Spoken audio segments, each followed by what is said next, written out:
un univers de lenteur où le salut dépendait d'un bout de terre qu'il fallait travailler et retravailler sans cesse. Mes plus anciens souvenirs remontent à la cabane où nous vivions, guère plus qu'une modeste maison de colons en bois, carrée, avec un toit à 2 versants et une seule fenêtre sur sa façade. Devant, un chemin de sable. Derrière, un champ arraché à la force des bras à la forêt. C'est un terroir rocailleux, et pourtant les hommes le traitent comme un trésor, le retournent, l'engraissent, l'épierrent. Et lui ne rend en retour que des légumes fades, un peu de blé et du foin pour nourrir les vaches qui donnent le lait. La récolte serait bonne, ou pas. Cela dépendait du temps. Le ciel en déciderait, disait le curé. Comme si Dieu n'avait que ça à faire. De mes parents, je ne conserve aucun souvenir. J'ai souvent essayé d'imaginer leur visage.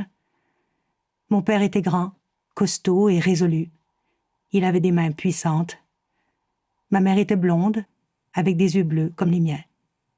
Elle avait des traits fins, elle était chaleureuse, aimante. Bien sûr, ces 2 personnes n'existaient que dans mon esprit d'enfant.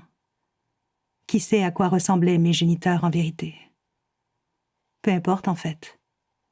Mais j'aime croire que la force et la douceur les habitaient. J'ai grandi auprès d'une femme et d'un homme que j'appelais ma tante et mon oncle. J'ignore s'ils m'ont aimé, mais ils ont pris soin de moi. Ils sont morts il y a longtemps, et la maison au bout de la rivière à la chasse a brûlé. La terre, par contre, est encore là. Les champs prennent toute la place maintenant. Les fermiers, accrochés à leur lopin, encerclent désormais Pequawakami. Le vent se lève et vient lécher mon visage usé. Le lac s'agite.